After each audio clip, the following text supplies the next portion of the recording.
ആദിയിൽ വചനമുണ്ടായിരുന്നു, വചനം ദൈവത്തോടു കൂടിയായിരുന്നു, വചനം ദൈവമായിരുന്നു. അവൻ ആദിയിൽ ദൈവത്തോടു കൂടിയായിരുന്നു. സമസ്തവും അവനിലൂടെ ഉണ്ടായി, ഒന്നും അവനെ കൂടാതെ ഉണ്ടായിട്ടില്ല. അവനിൽ ജീവനുണ്ടായിരുന്നു, ആ ജീവൻ മനുഷ്യരുടെ വെളിച്ചമായിരുന്നു. ആ വെളിച്ചം ഇരുളിൽ പ്രകാശിക്കുന്നു, അതിനെ കീഴടക്കുവാൻ ഇരുളിന് കഴിഞ്ഞില്ല. തൻ്റെ പ്രബോധനങ്ങളാൽ നമ്മെ ജ്ഞാനികളാക്കുന്ന സകലത്തിൻ്റെയും നാഥനായ ദൈവം വാഴ്ത്തപ്പെട്ടവനാകട്ടെ. ഞങ്ങളുടെ കർത്താവായ ദൈവമേ, അങ്ങയുടെ ജീവദായകവും ദൈവീകവുമായ തിരുവചനങ്ങളുടെ മധുരസ്വരം ശ്രവിക്കുന്നതിനും ഗ്രഹിക്കുന്നതിനും ഞങ്ങളുടെ ബുദ്ധിയെ പ്രകാശിപ്പിക്കണമേ. അങ്ങയുടെ വിശുദ്ധമായ പ്രബോധനത്താൽ ഞങ്ങളെ ജ്ഞാനികളാക്കണമേ. ഞങ്ങളുടെ ഇരുളടഞ്ഞ ജീവിതത്തെ അങ്ങയുടെ വചന വെളിച്ചത്താൽ പ്രകാശിപ്പിക്കണമേ. അങ്ങയുടെ വചനങ്ങളാൽ ഞങ്ങളുടെ മനസ്സിനെ ജ്വലിപ്പിക്കണമേ. ആമേൻ. കൊണ്ട് സമ്പൂർണ്ണ ബൈബിൾ വായന 198 ദിവസം, കർത്താവിൻ്റെ ദിനം. ഇന്നേ ദിവസം നമ്മൾ ഏശയ്യായുടെ പുസ്തകം 14-15 അധ്യായങ്ങൾ, ജോയലിൻ്റെ പുസ്തകം 1-2 അധ്യായങ്ങൾ, സുഭാഷിതങ്ങളുടെ പുസ്തകം 10-ാം അധ്യായം 17 തുടങ്ങി 20 വരെയുള്ള വാക്യങ്ങൾ എന്നിവ വായിക്കുന്നു.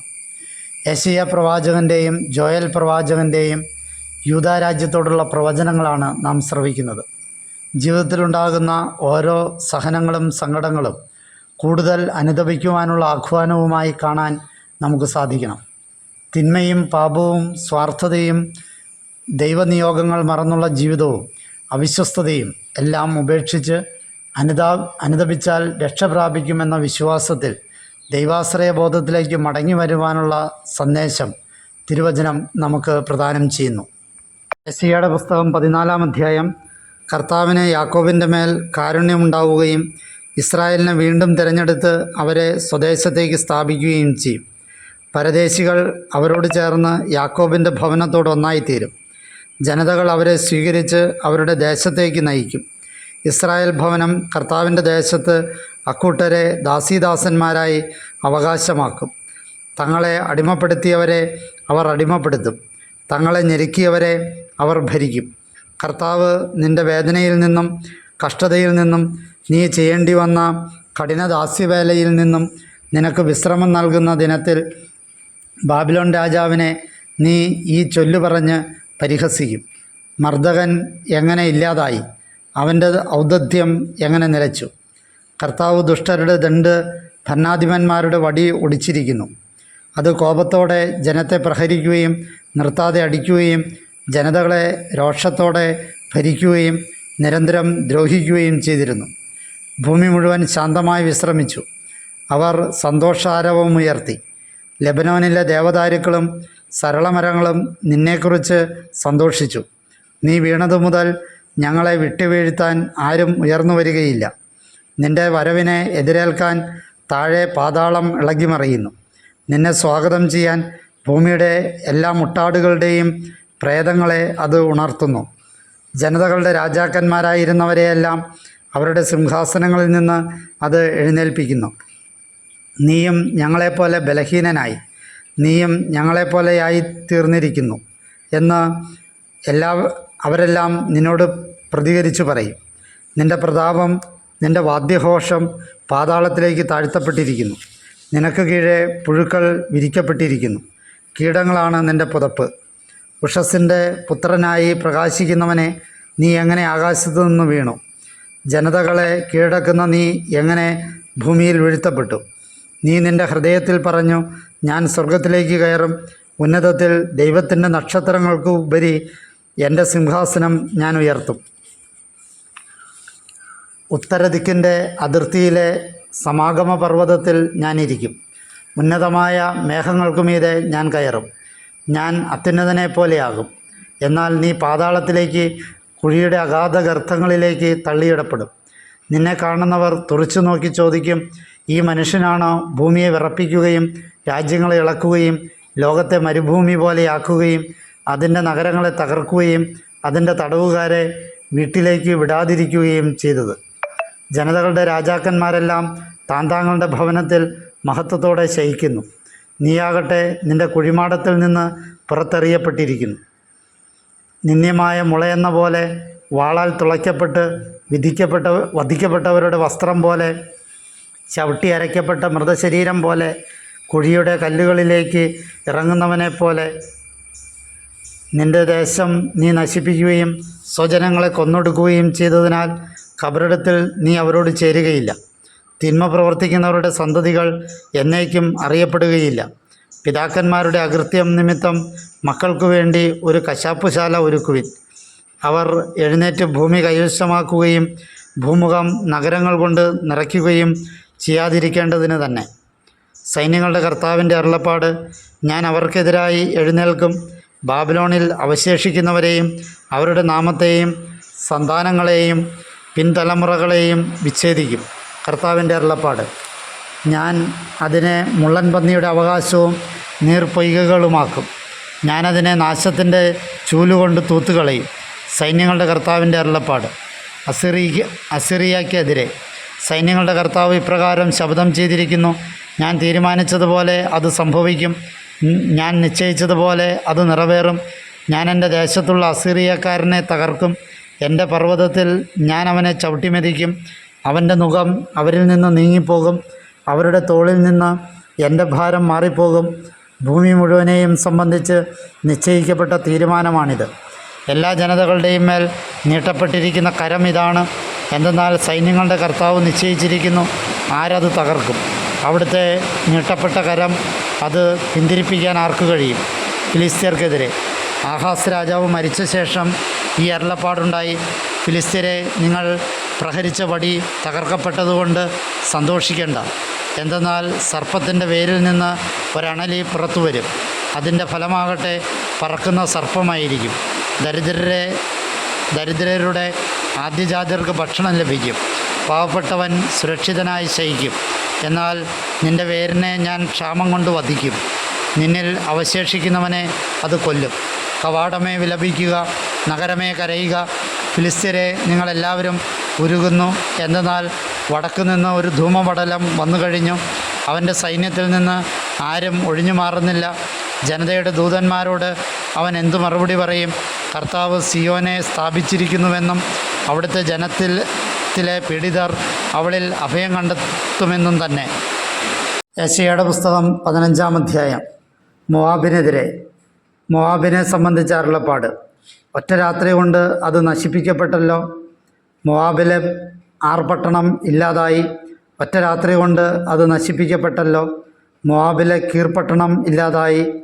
ദിബോൻ പുത്രി വിലപിക്കാൻ വേണ്ടി പൂജാഗിരിയിലേക്ക് കയറിപ്പോയിരിക്കുന്നു.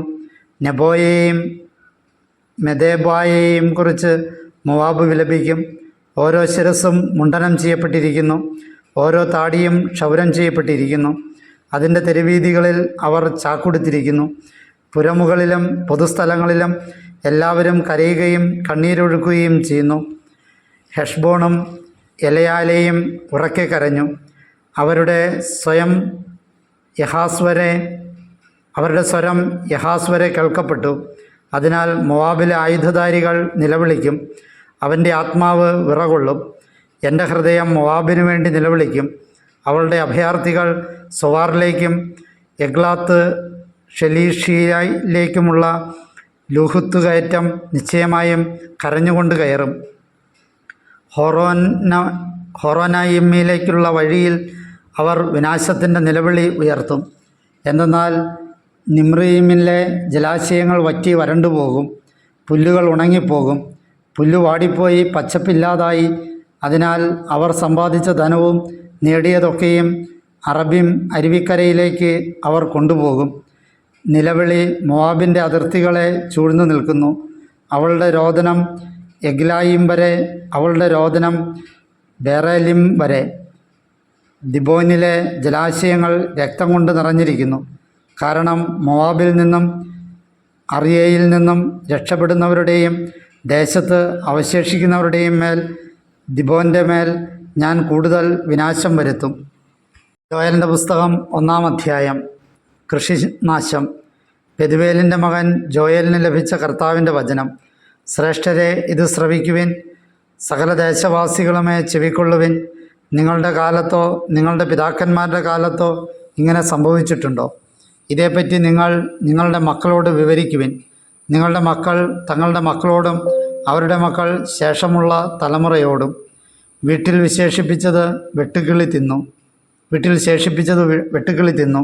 വെട്ടുക്കിളി ശേഷിപ്പിച്ചത് പച്ചക്കുതിര തിന്നു, പച്ചക്കുതിര ശേഷിപ്പിച്ചത് കമ്പിളിപ്പുഴു തിന്നു. മദ്യപന്മാരെ ഉണർന്നു നിലവിളിക്കുവിൻ, വീഞ്ഞു കുടിക്കുന്ന സകലരുമേ പുതുവീഞ്ഞിനെ പ്രതി അലമുറയിടുവിൻ. എന്തെന്നാൽ നിങ്ങളുടെ വായിൽ നിന്ന് അത് ഒഴിവാക്കപ്പെട്ടിരിക്കുന്നു. ശക്തവും സംഖ്യാതീതവുമായ ഒരു ജനത എൻ്റെ ദേശത്തിനെതിരെ കയറി വന്നിരിക്കുന്നു. അതിൻ്റെ പല്ലുകൾ സിംഹത്തിൻ്റെ പല്ലുകളാണ്, സിംഹിയുടെ ദംഷ്ട്രകൾ അതിനുണ്ട്. അത് എൻ്റെ മുന്തിരിച്ചെടിയെ നാശമാക്കി, എൻ്റെ അത്തിവൃക്ഷത്തെ ചീളും. അത് പൂർണ്ണമായും തൊലിയുരിഞ്ഞെറിഞ്ഞു. അവർ അതിൻ്റെ ശാഖകൾ വെളുപ്പിച്ചു. തൻ്റെ യൗവനത്തിലെ നാഥനെ ചൊല്ലി ചാക്കൊടുത്ത് വിലപിക്കുന്ന കന്യകയെപ്പോലെ പ്രലപിക്കുവിൻ. ധാന്യയാഗവും പാനീയയാഗവും കർത്താവിൻ്റെ ഭവനത്തിൽ നിന്ന് വിച്ഛേദിക്കപ്പെട്ടിരിക്കുന്നു. കർത്താവിൻ്റെ ശുശ്രൂഷകരായ പുരോഹിതന്മാർ വിലപിക്കുന്നു. വയൽ ശൂന്യമാക്കപ്പെട്ടിരിക്കുന്നു, മണ്ണ് വിലപിക്കുന്നു. എന്തെന്നാൽ ധാന്യം നശിപ്പിക്കപ്പെട്ടിരിക്കുന്നു, പുതുവീഞ്ഞ് വറ്റിപ്പോയി, എണ്ണ ക്ഷയിച്ചു. നിലം ഒഴുകുന്നവരെ ലജ്ജിക്കുവിൻ. മുന്തിരിത്തോട്ടക്കാരെ ഗോതമ്പിനെ പ്രതിയും ബാർലിയെ പ്രതിയും അലമുറയിടുവിൻ. കാരണം വയൽവിളമ്പ് നശിച്ചിരിക്കുന്നു, മുന്തിരിവള്ളി വാടിപ്പോയിരിക്കുന്നു, അത്തിവൃക്ഷം ക്ഷയിച്ചിരിക്കുന്നു. മാതളവും ഈന്തപ്പനയും ആപ്പിളും ഉൾപ്പെടെ വെളിമ്പ്രദേശത്തെ എല്ലാ വൃക്ഷങ്ങളും ഉണങ്ങിപ്പോയിരിക്കുന്നു. തീർച്ചയായും മനുഷ്യമക്കളിൽ നിന്ന് ആമോദം പോയി മറഞ്ഞിരിക്കുന്നു. അനുതപിക്കുവിൻ, പുരോഹിതരെ അരമുറുക്കി വിലപിക്കുവിൻ, ബലിപീഠ ശുശ്രൂഷകരെ അലമുറയിടുവിൻ. എൻ്റെ ദൈവത്തിൻ്റെ ശുശ്രൂഷകരെ ചെന്ന് ചാക്കിൽ രാത്രി ചെലവഴിക്കുവിൻ. എന്തെന്നാൽ നിങ്ങളുടെ ദൈവത്തിൻ്റെ ആലയത്തിൽ നിന്ന് ധാന്യയാഗവും പാനീയയാഗവും പിൻവലിക്കപ്പെട്ടിരിക്കുന്നു. ഉപവാസം ആചരിക്കുകയും ഒരു വിശുദ്ധ സമ്മേളനം വിളിക്കുകയും ചെയ്യുവിൻ. നിങ്ങളുടെ ദൈവമായ കർത്താവിൻ്റെ ആലയത്തിൽ ശ്രേഷ്ഠന്മാരെ എല്ലാ ദേശവാസികളെയും ഒരുമിച്ച് കൂട്ടുവിൻ. കർത്താവിനോട് നിലവിളിക്കുവിൻ. ആ ദിനത്തിന് കഷ്ടം.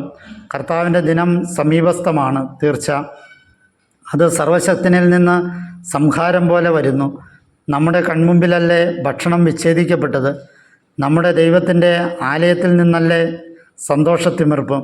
അവരുടെ കോരികകൾക്കിടയിൽ വിത്ത് അമർന്നുപോയിരിക്കുന്നു. ധാന്യം കെട്ടുപോയതിനാൽ സംഭരണികൾ ശൂന്യമായിരിക്കുന്നു, പത്തായങ്ങൾ തകർന്നിരിക്കുന്നു. ജന്തുഗുണം എത്ര ഞെരുങ്ങുന്നു. തങ്ങൾക്ക് മേച്ചിൽ സ്ഥലമില്ലാത്തതിനാൽ കന്നിൻകൂട്ടങ്ങൾ ഉഴലുന്നു, ആട്ടിൻപറ്റങ്ങളും നശിക്കുന്നു. കർത്താവെ, ഞാൻ അങ്ങയുടെ നേർക്ക് വിളിച്ചപേക്ഷിക്കുന്നു. എന്തെന്നാൽ മരുപ്രദേശത്തെ പുൽപ്പുറങ്ങളെ അഗ്നി വിഴുങ്ങിയിരിക്കുന്നു, വെളിമ്പ്രദേശത്തെ വൃക്ഷങ്ങളെയെല്ലാം ജ്വാല ദഹിപ്പിച്ചിരിക്കുന്നു. വന്യമൃഗങ്ങളും അങ്ങയുടെ നേർക്ക് കേഴുന്നു. എന്തെന്നാൽ സമുദ്രത്തിൻ്റെ ഉൾച്ചാലുകൾ വറ്റിപ്പോവുകയും മരുപ്രദേശത്തെ പുൽപ്പുറങ്ങളെ അഗ്നി വിഴുങ്ങുകയും ചെയ്തിരിക്കുന്നു. യോയലിൻ്റെ പുസ്തകം 2-ാം അധ്യായം. കർത്താവിൻ്റെ ദിനം. സിയോനിൽ കാഹളം മുഴക്കുവിൻ, എൻ്റെ വിശുദ്ധഗിരിയിൽ ആർപ്പിടുവിൻ. ദേശവാസികൾ നടുങ്ങട്ടെ. എന്നാൽ കർത്താവിൻ്റെ ദിനം ആഗതമായിരിക്കുന്നു, അത് തീർച്ചയായും സമീപസ്ഥമാണ്. അന്ധകാരത്തിൻ്റെയും മ്ലാനതയുടെയും ദിനം, മേഘത്തിൻ്റെയും കൂരിരുട്ടിൻ്റെയും ദിനം. പർവ്വതങ്ങൾക്ക് മീതെ വ്യാപിച്ച ഉഷസന്ധ്യ പോലെ അനേകവും ശക്തവുമായ ഒരു ജനം. ഇതുപോലൊന്ന് നിത്യത മുതൽ ഉണ്ടായിട്ടില്ല. ഇതിനുശേഷം തലമുറക്കാലങ്ങളോളം തുടരുകയുമില്ല. അതിനു മുന്നിൽ തീ വിഴുങ്ങുന്നു, പിന്നിൽ ജ്വാല ദഹിപ്പിക്കുന്നു. അതിനു മുന്നിൽ ദേശം ഏദൻ തോട്ടം പോലെ, പിന്നിൽ വിനാശഭൂമി. അതിന് രക്ഷപ്പെടൽ പോലും ഉണ്ടാവുകയില്ല. അതിൻ്റെ ദൃശ്യം കുതിരകളുടെ ദൃശ്യം പോലെയാണ്. പടക്കുതിരകളെപ്പോലെ തന്നെ അവർ പായുന്നു, രഥങ്ങളുടെ ഇരമ്പൽ പോലെ, വൈക്കോലിനെ ദഹിപ്പിക്കുന്ന അഗ്നിജ്വാലയുടെ ശബ്ദം പോലെ, പടയണി ചേർന്ന ശക്തമായ ജനം പോലെ. അവർ ഗിരിശൃംഗങ്ങളിൽ കുതിച്ചു ചാടുന്നു, അതുമൂലം ജനങ്ങൾ പുളയുന്നു. എല്ലാ മുഖങ്ങൾക്കും വിളർച്ച ബാധിച്ചിരിക്കുന്നു. യുദ്ധവീരന്മാരെ പോലെ അവർ പാഞ്ഞെടുക്കുന്നു, പോരാളികളെപ്പോലെ മതിലുകൾ കയറുന്നു. സ്വന്തം പാതകൾ തെറ്റാതെ അവർ ഓരോരുത്തരും താന്താങ്ങളുടെ വഴികളിൽ മുന്നേറുന്നു. എന്നാൽ പരസ്പരം ഞെരുക്കാതെ യുവഗണം രാജവീതിയിൽ ചരിക്കുന്നു. ആയുധത്തിനിടയിലൂടെ അവർ ചാടി വീഴുന്നെങ്കിലും അവർക്ക് മുറിവേൽക്കുന്നില്ല. അവർ നഗരത്തിലേക്ക് പാഞ്ഞു വരുന്നു, മതിലുകളിൽ ഓടി നടക്കുന്നു, അവർ വീടുകളിൽ കയറുന്നു, കള്ളനെപ്പോലെ ജാലകങ്ങളിലൂടെ പ്രവേശിക്കുന്നു. അതിനു മുമ്പിൽ ഭൂമി കുലുങ്ങി, ആകാശം വിറകൊണ്ടു, സൂര്യചന്ദ്രന്മാർ ഇരുണ്ടുപോയി, നക്ഷത്രങ്ങൾ തങ്ങളുടെ ശോഭ പിൻവലിച്ചു. തുടർന്ന് തൻ്റെ സൈന്യത്തിൻ്റെ മുമ്പിൽ കർത്താവ് ശബ്ദം മുഴക്കി. തീർച്ചയായും അവിടുത്തെ പാളയം വളരെ വലുതാണ്, അവിടുത്തെ ആജ്ഞ നടപ്പിലാക്കുന്നവൻ ശക്തനാണല്ലോ. കർത്താവിൻ്റെ ദിനം മഹത്തും അതിഭീതിതവുമാണല്ലോ, ആർക്ക് അത് സഹിക്കാനാകും? പശ്ചാത്തപിക്കുവിൻ. കർത്താവിൻ്റെ അരുളപ്പാട്: ഇപ്പോഴെങ്കിലും ഉപവാസത്തോടും കരച്ചിലോടും വിലാപത്തോടും കൂടി നിങ്ങൾ പൂർണ്ണ ഹൃദയത്തോടെ എന്നിലേക്ക് തിരിച്ചു വരുവിൻ. നിങ്ങളുടെ വസ്ത്രങ്ങളല്ല, നിങ്ങളുടെ ഹൃദയം കീറുവിൻ. നിങ്ങളുടെ ദൈവമായ കർത്താവിങ്കിലേക്ക് മടങ്ങുവിൻ. എന്തെന്നാൽ കൃപാലുവും ദയാർദ്രനുമാണ് അവിടുന്ന്, കോപവിമുഖനും കരുണാസമൃദ്ധനും തിന്മയെക്കുറിച്ച് പരിതപിക്കുന്നവനുമാണ്. ആർക്കറിയാം, നിങ്ങളുടെ ദൈവമായ കർത്താവിനുള്ള ധാന്യയാഗത്തിനും പാനീയയാഗത്തിനും ശേഷം അവിടുന്ന് പരിതപിച്ച് തിരിച്ചു വന്ന് ഒരു അനുഗ്രഹം അവശേഷിപ്പിക്കുമായിരിക്കും. സിയോനിൽ കാഹളം മുഴക്കുവിൻ, ഉപവാസം ആചരിക്കുകയും ഒരു വിശുദ്ധ സമ്മേളനം വിളിച്ചുകൂട്ടുകയും ചെയ്യുവിൻ. ജനത്തെ ഒരുമിച്ച് കൂട്ടുവിൻ, സഭയെ വിശുദ്ധീകരിക്കുവിൻ, ശ്രേഷ്ഠന്മാരെ സംഘടിപ്പിക്കുവിൻ. ശിശുക്കളെയും മുലകുടിക്കുന്ന പൈതങ്ങളെയും ഒരുമിച്ച് കൂട്ടുവിൻ. മണവാളൻ തൻ്റെ മണവറയിൽ നിന്നും മണവാട്ടി തൻ്റെ ഉറക്കറയിൽ നിന്നും പുറത്തു വരട്ടെ. കർത്താവിൻ്റെ ശുശ്രൂഷകരായ പുരോഹിതന്മാർ മണ്ഡപത്തിനും ബലിപീഠത്തിനും മധ്യേ കരഞ്ഞു പറയട്ടെ: കർത്താവേ, അങ്ങയുടെ ജനത്തിനുമേൽ ദയാവായ്പുണ്ടാകണമേ. അങ്ങയുടെ അവകാശത്തെ പരിഹാസത്തിന് വിട്ടുകൊടുക്കരുതേ. ജനതകൾ അവരിൽ അധീശത്വം പുലർത്താനും അവരുടെ ദൈവം എവിടെയെന്ന് ജനങ്ങൾക്കിടയിൽ അവർ എന്തിനു ചോദിക്കണം? കർത്താവിൻ്റെ കാരുണ്യം. അപ്പോൾ കർത്താവ് തൻ്റെ ദേശത്തോട് തീഷ്ണതയുള്ളവനായി തൻ്റെ ജനത്തിന്മേൽ അവിടുന്ന് ദാക്ഷിണ്യം കാട്ടി. കർത്താവ് തൻ്റെ ജനത്തോട് മറുപടിയായി അരുൾ ചെയ്തു: ഇതാ, ഞാൻ നിങ്ങൾക്ക് ധാന്യവും വീഞ്ഞും എണ്ണയും അയക്കുന്നു. നിങ്ങൾ അതുകൊണ്ട് സംതൃപ്തരാകും.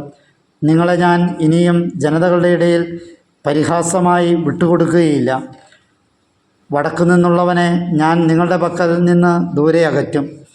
വരണ്ടു വിജനമായ ദേശത്തേക്ക് അവനെ ഞാൻ തുരത്തും. അവൻ്റെ മുൻനിരയെ കിഴക്കൻ കടലിലേക്കും പിൻനിരയെ പടിഞ്ഞാറൻ കടലിലേക്കും.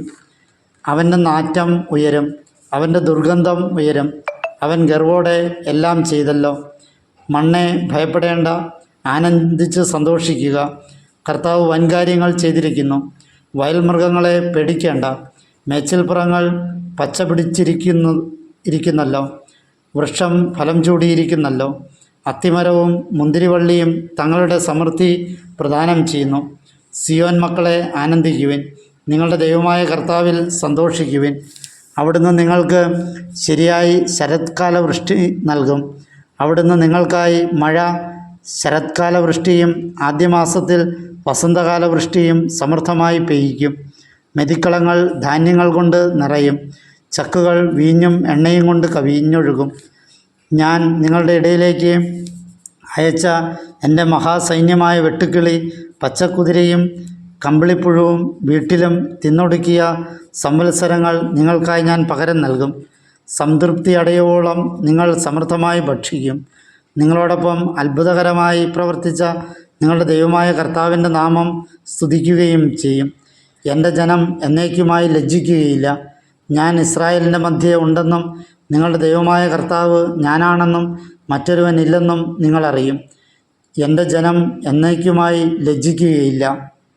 സുഭാഷിതങ്ങളുടെ പുസ്തകം 10-ാം അധ്യായം 17 മുതൽ 20 വരെയുള്ള വാക്യങ്ങൾ. ജീവനിലേക്കുള്ള പാത ശിക്ഷണം കാത്തുസൂക്ഷിക്കലാണ്, ശാസനം ഉപേക്ഷിക്കുന്നത് വഴിതെറ്റിക്കലാണ്. വ്യാജാധരങ്ങൾ വിദ്വേഷം മറച്ചുവെക്കുന്നു.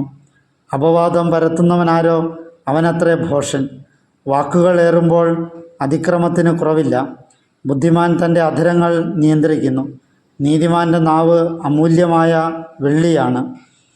ദുഷ്ടരുടെ മനസ്സ് വിലകെട്ടതും.